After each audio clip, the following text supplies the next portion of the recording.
Good morning, everyone. We are up in Brisbane. Actually, we're in Bulimba at the moment, which is very close to the city centre. But today we are all about mindset session. I'm Luke Moroney. This is Tony Meredith. We're doing it live. Of course, I'm up in Queensland right now. So a big shout out to everyone this morning coming on. And we've got a whole bunch of people just following us. Tony's just checking in. Christine's come on. Many others have joined the telecast this morning to talk about mindset. It is about our mindsets on this Sunday morning. So I don't know if you've already hopped out of bed or you're actually currently in bed with Luke and Tony on this Sunday morning. We are not in bed. Absolutely. I've done my 7Ks already this morning. Tony's been out and about doing different things. Mum's come on. Kristen says, good morning, gentlemen. Yes, good morning to you and everyone else. Quite a few people have already joined this morning. How are you feeling? What are you thinking, Tony? Well, firstly, it's magnificent to have you in Brisbane, in Queensland. Have a look at this. Sensational. We've got the river behind us. It's a beautiful day up here. Short sleeve. Well, I'm cold. Anything below 20 is cold for me. But it's great to have you here, mate. So no, I'm going well. Thank you. I think I'm still a little bit warm from the run that I did this morning. Yeah, I haven't done 7Ks. But I've got to say, I love it when you and I get together and do it live. So for us, you being Sydney, me being Brisbane, we don't always get to do that. So can you see those comments coming through? Oh, struggling. Batman and Robin. There you go. So which one's Batman? Which one's Robin, Julian? Greg says good morning, and Julian says Batman and Robin back together. Will Farmer, good to have you on as well. And David says good morning. What a great hello good from Evie and Aiden, my nephew and niece. Hello Evie and Aiden. Hello. Out of bed, daily challenge completed. So Christine's doing the sit-ups. 66 days. 66 days. So this is Tony Meredith here. For those that don't know, David Blanchard's probably still in bed. Richard, good to see you on as well. But we come up with the 66-day challenge of doing 66 sit-ups per day.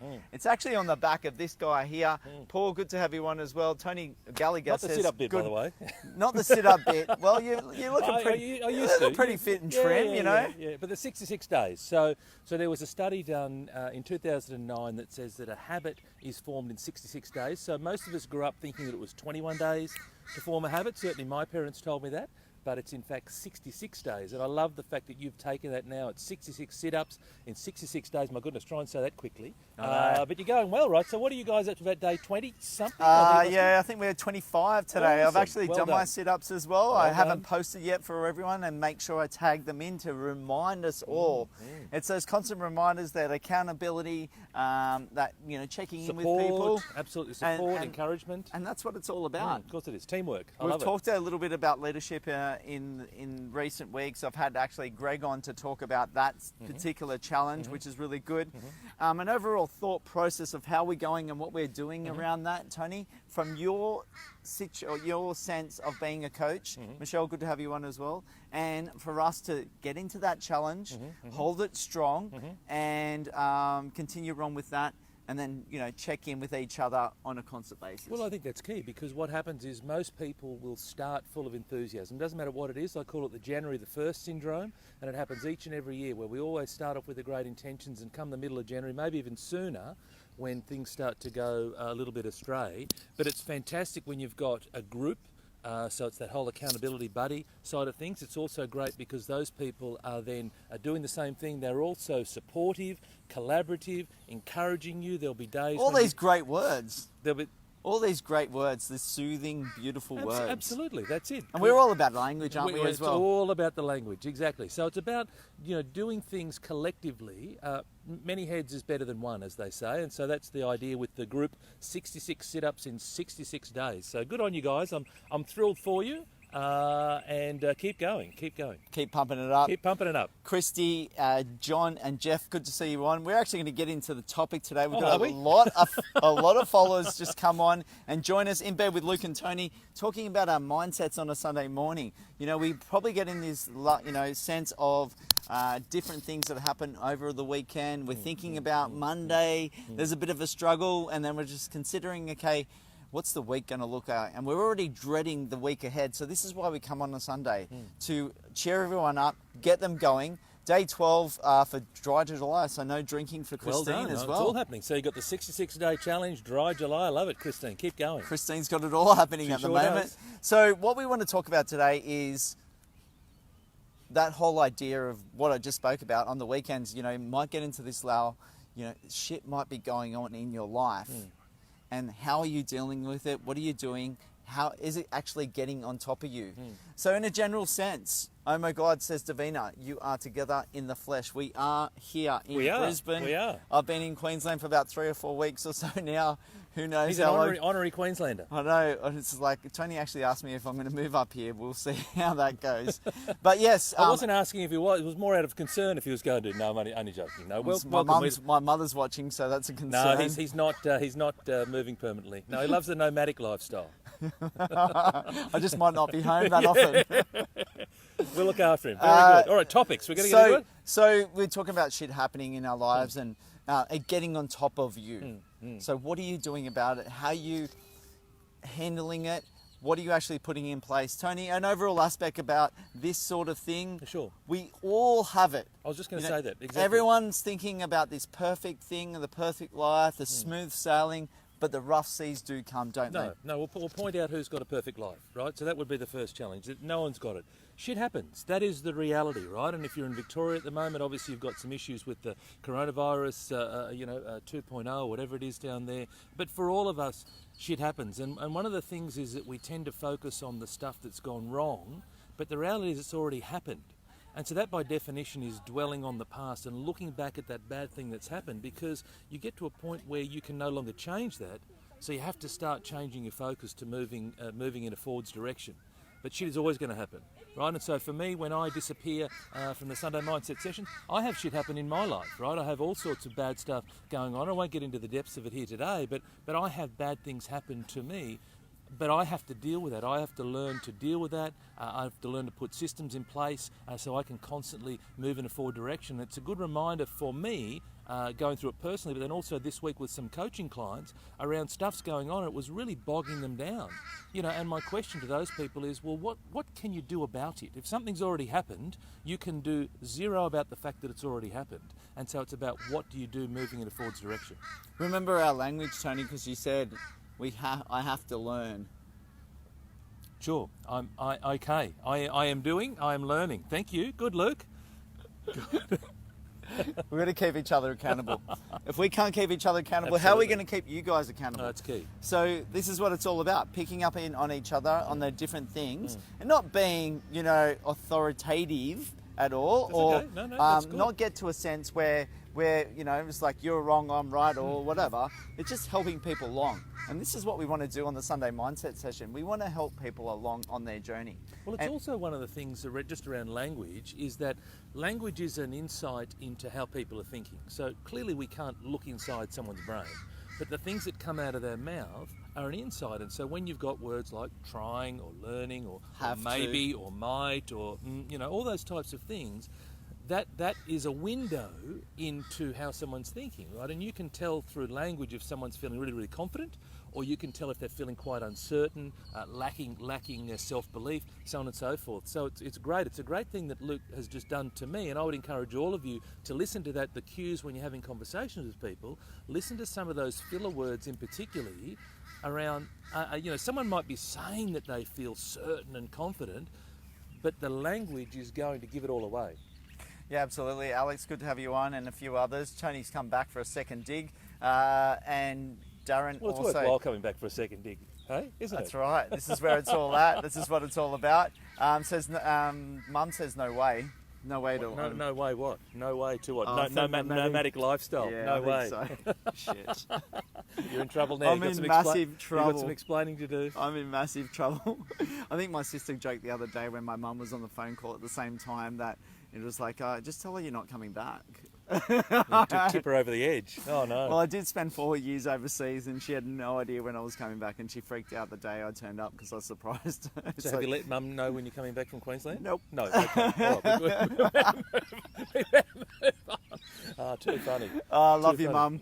When we think about how, all these filler words like you were saying as well, and I get a sense of, there is something, and this is what we've got to remember with these filler words and what Tony said, like have to and try and might, maybe. All those things. There is a sense of something really, I feel, there's a sense of something hurting within them. Yeah.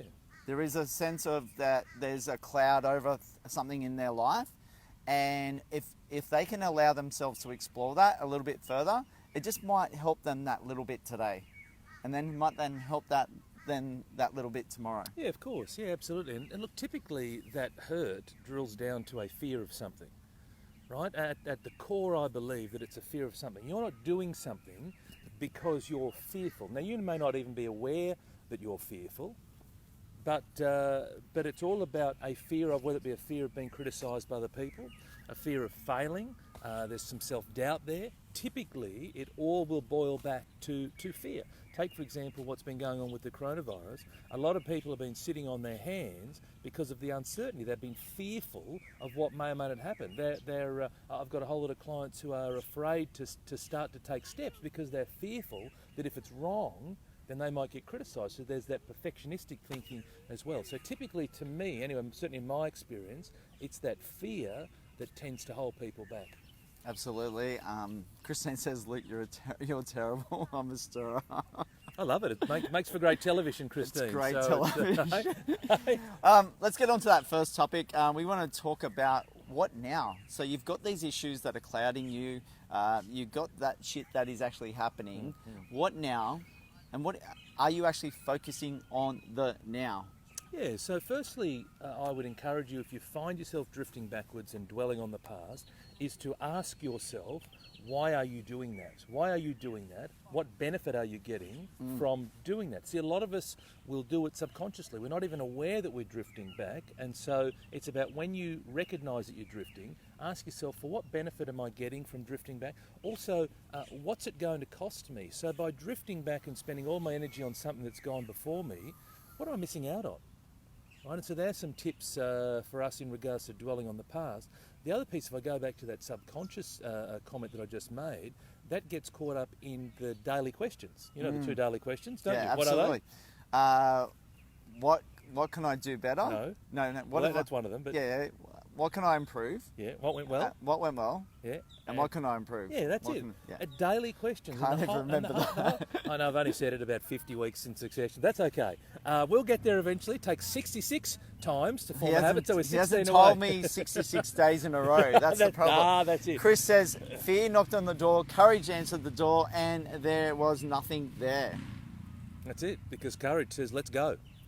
Let's move forward. I love it. Chris, fantastic insight. So the two questions are, and this is all around self-awareness, what went well today and what can I do differently, right? And so, because the whole idea is that you may not even be aware that you're not taking action because you're drifting backwards and dwelling on the past. And you're procrastinating and things like that. And procrastination is fear. So procrastination is a link to fear big time.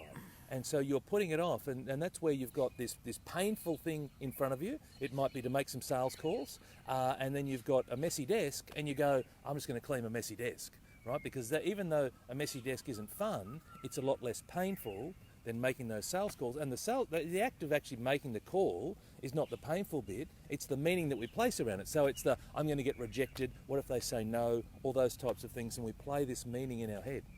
So the case is focus on what's going on right now. Absolutely. For everyone, and make that move towards that next step for you. Correct. How can you shift away from the current dwelling, the current procrastination, the current state? There's little techniques around. I know Tony Robbins talks about your motion will change your emotions. Correct. On the way up here in the car, blasting out the music. I'm sure you would have. A little bit of Crowded House. No, but a little bit of Mr. Brightside. Yep. I love it. But it's all of those things, right? Some people choose to meditate, right? Some people just choose to sit and get in the moment, right? So, for example, where we are here today, and you can see all the people running and riding and whatnot. We are in the moment. We are in the moment, in right the here. moment. So even to the fact that Tony takes up 2/3 of the screen and I'm in the corner. Would you like us to social distance? I'll slide over here. No, we've got that 1.5 metres. You can't talk about that now. We've been sitting here for 10 minutes already being close and whatever. Hi Superstars, says Cheryl. Good to have you on, Cheryl. Hello, Cheryl. Kristen says, yes, tackle the hard task first and reward with easy tasks at the end. Well, Brian Tracy wrote a book, it's called Eat the Frog, I think it is, and so it's all about do the difficult things first, bite off that difficult stuff and chew like crazy, because we tend to put those off and do the easy things as opposed to flip it around. And it's a great point that you make, Christine. Eat that frog, do the difficult thing, and then it's done, right? And then it's done. And then also, can I say, how many times do we play in our mind this difficult thing before we've actually done it, and we do it, and we go, that wasn't that difficult after all. It's like, what the hell was I worried about in the first place? Right? Life is pretty easy, isn't it, Tony? Oh, no, I wouldn't say that it's easy, so I'm certainly not sitting here saying that. But what I'm saying is that on many occasions, we have this something that we've played up to be bigger than what it really is, and we get out the other side of it, and we go, well, that wasn't so bad. And again, I'll use the example of sales calls, right? With a sales call, and I obviously teach people how to do these, people get really worried about doing a sales call. They do it, and it's like, you may not have got the sale, and that's okay, but you weren't in danger. No one bit your head off. It's like, it's okay. And so you just need to keep doing it and keep doing it and keep doing it. That's how you build the muscle or create the habit. Again, go back to the 66 days. It's about that repetitive nature of doing things consistently. Absolutely. Dean says, hi, boys. I'm not familiar with Dean. I know Dean. G'day, Dean. How are you, mate? Welcome aboard. Sunday morning with Luke and Tony. Not in bed this morning. We're out and about in downtown Brisbane, as to many other people. Eat the frog, that is gold. So Chris there you loves... go, Chris knows it. Fantastic. Thank you. Brian Tracy is the author, so if you're looking for a good book to read on a Sunday, Eat the Frog. Make sure you watch it Tracy. after the Sunday mindset don't session, because this could be a good prelude to the actual book as well. Kind of motivate you to get more out of the book because you're seeing us first. Well, there's going to be enormous gold for the next 20 or 30 minutes, so don't go anywhere. Like, do not change your television channel. Don't touch the dial. Don't touch the dials. There'll be a little bit of Ray Hadley there. So what about the lessons, Tony? We go through these lessons in life, and people don't really want to learn the lessons, I guess, sometimes. Because they're dwelling, they're procrastinating, the fear is around with them. But those lessons are so valuable to us, aren't they? Of course they are. So feedback, right? So a mistake is Love feedback. Yeah, because feedback is fuel, right? That's how you improve. If you don't get the lessons, if you don't get the feedback, then you're not going to improve.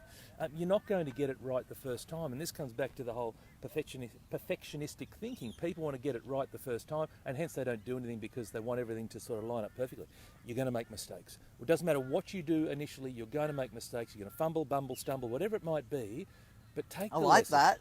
Fumble, bumble, stumble. I don't know, there you go. That just rolled off the tongue like the 66 sit-ups in 66 days, right? That doesn't roll off the tongue. No, it doesn't at all. But it's all about recognise that you will make mistakes, but be open to making mistakes and treat, as you said, the word lessons, the learning that you can get, because that helps you become a better version of yourself. And it doesn't matter what you do in business or in relationships, in health and wellness, whatever it might be. Always look for the lessons and how can I constantly refine and improve. Always looking to improve. Always. Relentless improvement, right? It's all about the relentlessly persistence. 100%. 100%. Gosh, there's some big words being thrown around here this morning. I know. This is us. This is what happens when we get in close proximity to each other, right? It's the energy that bounces off that creates the gold. Absolutely. So I guess that goes back to some of the things like we're talking about, that 66 days for 66 sit-ups, the other way around. But it is all about that accountability, that energy that you pass. I always heard someone say that within two brains, there's also a third brain created. Through the passing of thoughts, the passing of ideas, and you can actually reflect on some of the words that you're saying, because you said fumble, bumble, stumble, and I'm like, wow, that's really good. That's something that you can actually think about. I'm in a case of fumbling, bumbling, stumbling. Then I'm going to get to a case of, okay, what step can I take? What lessons have I learned from that experience? And maybe with the lessons, when are we learning those, Tony? Like, are we reflecting on them straight away? Are we actually acknowledging? Or is it a week later, or a month later, or a year later? We just like go back and reflect. What did I learn from that? And look how good I was on the back of that. I imagine with some of your coaching clients, you're talking about was like, how about what you did last week? How good was that? Correct. Yeah, absolutely.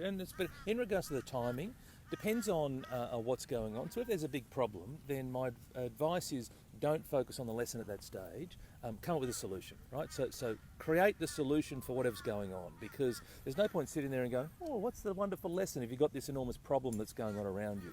But once you've got the problem solved, once you've come up with that solution, then it's about going, okay, well, let's have a little post-mortem and go, okay, well, the two questions. What did I do well during that period of time? Always start with what did I do well. And the reason I do that is very deliberate, because if I say to people, how are you going? then what happens is I get a big tail of woe, right? People automatically default to the negative. Not bad. Well, they say not Not bad, bad. or they'll just start to go and say that's wrong, this is wrong, blah, blah, blah. Shit is actually happening. Yeah, correct. As opposed to going, but what did you do well? And those people who have worked closely with me will know that I do this on a consistent basis. What went well? Because I want you to get into a good frame of mind first and foremost. So when you've solved the problem, think about the things you did well, because I'll bet there's things that you did well in amongst the challenging times, and then it's about what would I do differently. So what are the lessons that I've got? Now that's not, again, language. I'm not saying what did you do wrong, right? I'm saying what would I do differently. So given my time over again, what are the things that I'll do differently? Well, I'll do that differently. I'd call that person earlier. I'd take action. I'd be more proactive. Whatever it might be, very important to get. Could it be a fact of asking other people? Yeah. What did I do well? Yeah. What can I improve on? Yeah. Yeah. So you could ask it for yourself, and you could ask it of other people. Correct, because in businesses, for example, they have 360-degree feedback, and so that's where, as an employee of a business, you get feedback from your boss, you get feedback from your team, and you also get feedback from your peers. So that's a whole 360-degree thing. So it's exactly right what you're saying. Now, if you're a solopreneur, well, then you're going to need to ask your family and friends, etc. But if you're in a team, then absolutely. The other thing to ask feedback from, which people don't do, is your customer. Your customer, listen to what your customer has to say. So all of us who are in business, we have customers. Otherwise, if you don't have customers, we've got a problem, right? So you've got a big problem. So ask your customers, seek the feedback. Don't be afraid of it, because again, feedback is fuel, right? So when someone, there's nothing worse. Fuel helps the fire. Of course it does. But if someone is your customer and then all of a sudden they're no longer your customer, then that's problematic. But if you can get feedback as to, well, what's going on, how can I be better, how can I better serve you, that customer may still leave, they may not, but hey, you can then shape and improve into the future for any future customers. Absolutely, and I think that might be an important one for other people to ask of others.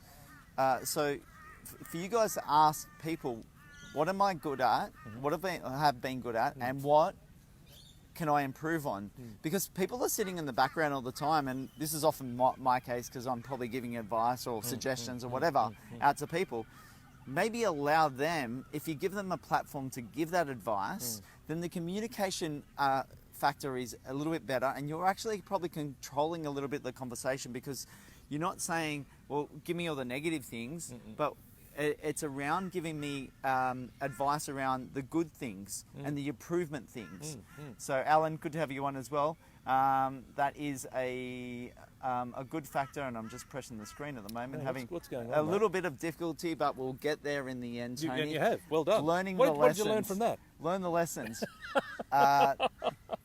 Don't rush the touch. There you go. Don't rush the touch. Don't rush the touch. You've heard it here this morning. Don't rush the touch. I look forward to that post at some stage throughout the course of the week. Don't rush the touch. Don't rush the touch. Okay. There you go. Smooth, okay. steady. That's it. You got it. All right. Where we're up to? We're down here, mate. Well, it's about moving forward now. So our third thing is about keep looking forward.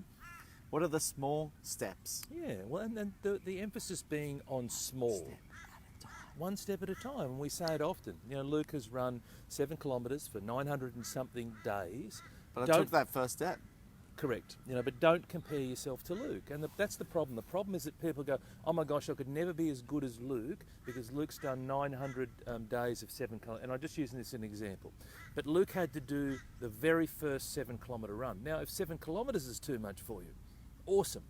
Do 100 metres. Wherever you're at, what's the next step? So if you've not done anything for 6 months, 12 months, then for you to go and run, say, 100 or 500 metres, that is a massive achievement, and start with that, right? And just do one. And so this is where I have a bit of an issue with the other Tony Robbins, where he talks about take massive action, whereas for me, it's about take action. Just do something. Do something that takes you in a forward direction, because here's what happens, and you'll learn this through your 66-day habit forming, is that you start to do something on day 1, and then you do something a little bit better on day 2 and day 3 and by day 66 you're absolutely up, you're racing and you're forming. And that happens with, it doesn't have to be exercise, right? So it can be in the sales space. So if you've got, I have real estate clients, I have small business clients, and it's all about how do we get more sales. Make one phone call. If you haven't made a phone call to someone to ask for their business, make one phone call. Just start with one. right? And the next day you may just do one, and then you might build into 2 and 3 and so on. And then I've got plenty of examples where clients of mine, over a period of a few weeks, are now up to 100 phone calls in a week and 150 phone calls in a week, but they started with one. And that's the thing. Don't get overwhelmed by doing 900 days of running 7 kilometres a day. Start with 1 day. I think I'm 929, just so you know. Whatever it is. Okay, so it's a lot. But I say often to the people, I ask you often here that of those 929 days, how many days have you genuinely felt like doing it? Yeah, it's been a bit of a struggle. But I would say it's less than 10%, right? So less than 10% of those days, so 90 days, Luke has felt like doing it. That means for 810 or 830, whatever the number is, he hasn't felt like doing it. And how often do you, this is a question now to you watching, how often do you not do something because you don't feel like it? Here's a guy who's run 900 odd days, and for 810 of those, are people looking at me, or you're just laughing at me? I don't know what's going on right now. In a second, I'll let you know. But it's for 830 days he hasn't felt like doing it, but he's done it anyway. And that's called think greater than you feel. Because if you only do things when you felt like them, you wouldn't do them. So Good question from Adam. Says, Luke, what made you start the first day of the 7K run? I don't actually know. I was just like, I put on a couple of kilos, Adam, and I was like, I should get back into running. Yeah. Should I do 5K? Should I do 10? 5 is probably not really pushing me too much and not really challenging. 7, it's not too long in terms of, if you go to 10, you're probably more like the 50-minute, an hour each day. 35 minutes kind of works for me. So that's why I started it. I did 1 year and I was like, keep going. 2nd year, now I'm into a 3rd year. So it's just a kind of constant thing. I realized after the first week, Adam, that it was more of a mental challenge than physical challenge. And I wanted to work on my mental strength. I'm all about personal development. So it's not just like, I hopped out of bed one day and it all happened. It was just a thing of just constantly working on it, talking to people about it, and it felt right. And I just kept it going. It felt right and kept going. What I was laughing about before is Julian said, you are the real Tony. So the other guy, yesterday. That other guy, Tony Robbins, that's right. Some of you may have heard of him. But that's right, I call him the other Tony. I'm not sure what's going on here. I call him the other Tony, but thank you, Julian. I really appreciate it, mate. The real Tony. The real deal. The real hey, deal. in terms of taking those small steps, let's look at the whole idea of the small step taking in terms of when shit happens. Yep. Like people are then dwelling. They are in situations where they're sitting on the couch. They're in depressive states, forth. What is it for them? Like, what can they do for them? Yep. So, firstly, it's about start with the end in mind. Now, the end is not, it doesn't have to be 5 years. It might be a week. It might be, for this next week, I'd love to move a little bit and figure out what that is. And it might be that I want to run or walk 100 metres or 500 metres a day. That's it. Do that. I've had plenty of clients work with me where they suffer from high anxiety, and so to sit there and go, hey, let's set a 3-year goal, just throws them into a spin. Whereas what we've said is, well, let's create something for this week. And let's get you moving for this week, but it's about start with the end in mind. So you have to have a dream or a vision, right? That dream or vision may only be a week. It might even be a day, right? But you have to have something that is in front of you to look forward to, right? It's like just looking down the road at your point of destination. Now, that point doesn't have to always be way off into the distance or in the future, so it can be nice and close. You've got something to aim towards, and then it's about just doing the small things to get started. Cameron's come on, mate. Hello, mate. How are you? G'day, Cameron. So it's just about going, you know what, in order to get that goal of running or walking 5 days in this next week, I have to start with today. Right? And so then I do that something. Now, we also get motivated by doing it because you do the 100 metres and you get to the end and you go, wow, I know how.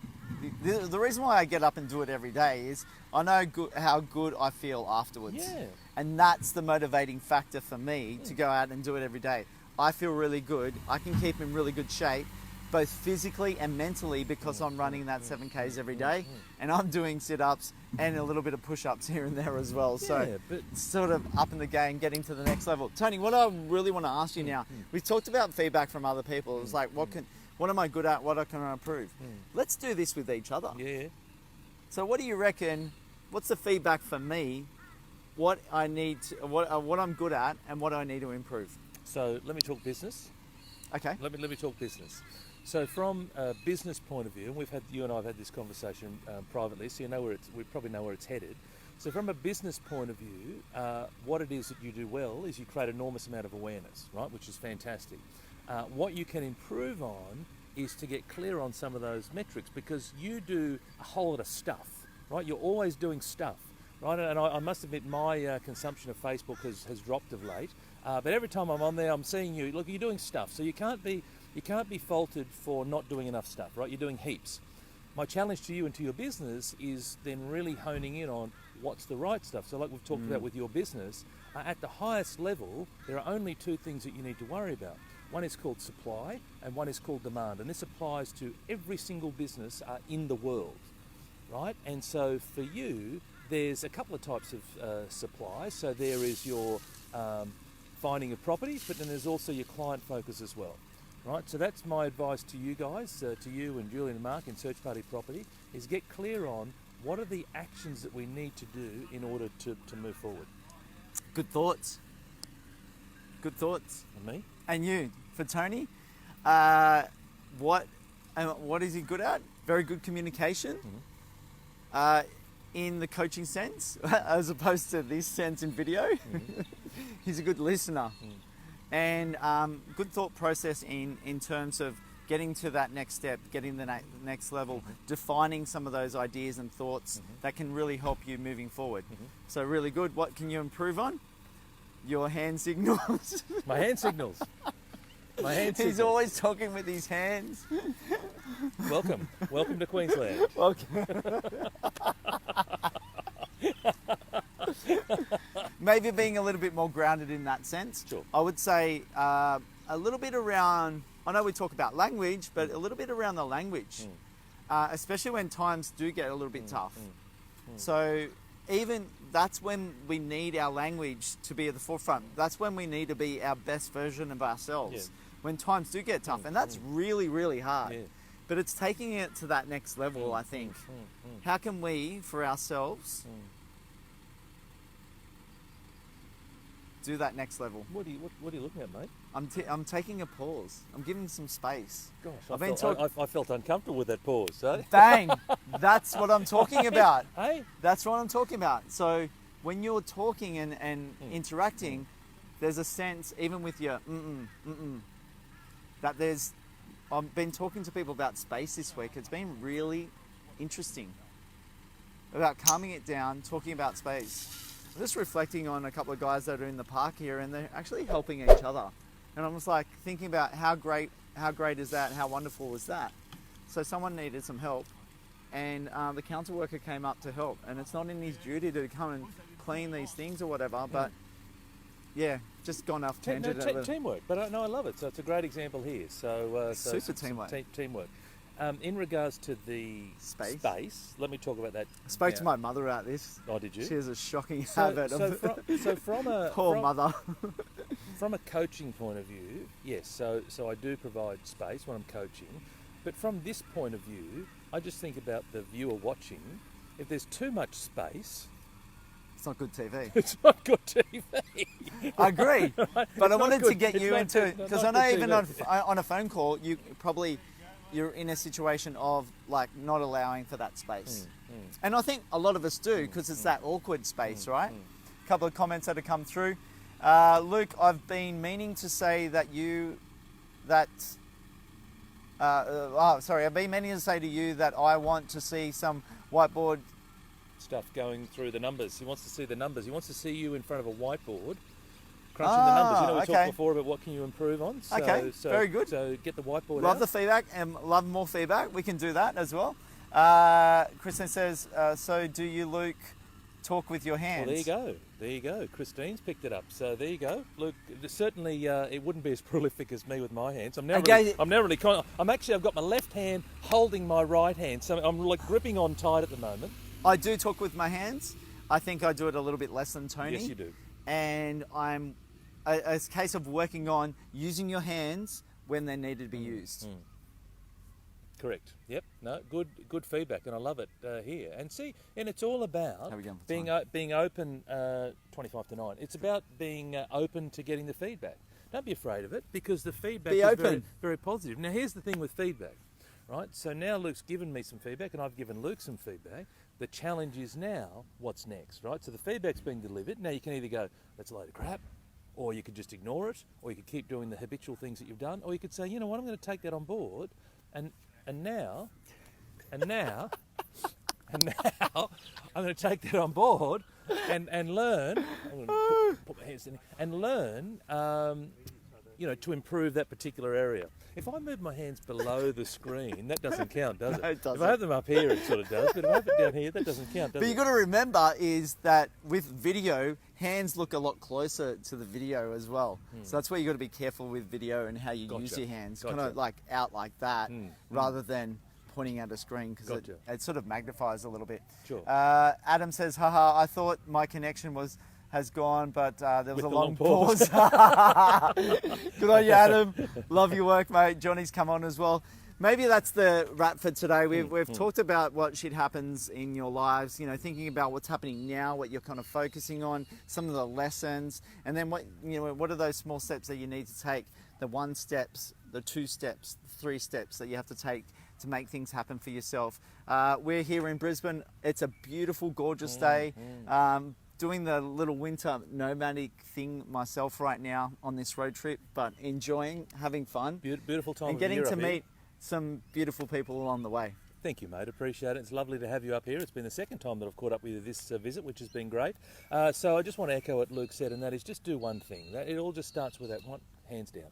It all just starts with the one thing. I just want to symbol the one, right? Can I do that? You can is do that that, okay? yeah, but And then use I'll your put the hands. hand down. Use your hands, Yes. like I'm saying, use your hands. Use your hands when they mean something. Okay, all right. So just do one thing. I'm going to put that away now. But that's the key, right? So think today as you're setting up, reflecting, or looking ahead for your week. What is it you want to do this week? And what could be that one thing that may get you a little bit closer to that goal, that might challenge you, might get you a little bit uncomfortable, but just start with that one thing and see how you go. And I'd love you to do that this week and then come back to us next Sunday and let us know how you've gone. I think it's your left hand. You've got to tie down your left hand. Yeah, but It's more the left hand. no, you know what? Because if I had the phone in the left hand, it'd be the right. So anyway, I have to go and sort out. I've got to go and tie my hands up apparently. So All right, guys, we'll wrap it up for today. Christine says thank you. Thank you to everyone that's come on. Huge I'm audience gonna today. wave with my hands. Thank you. Loved it and live it and enjoy your Sunday. Bye for now. Bye.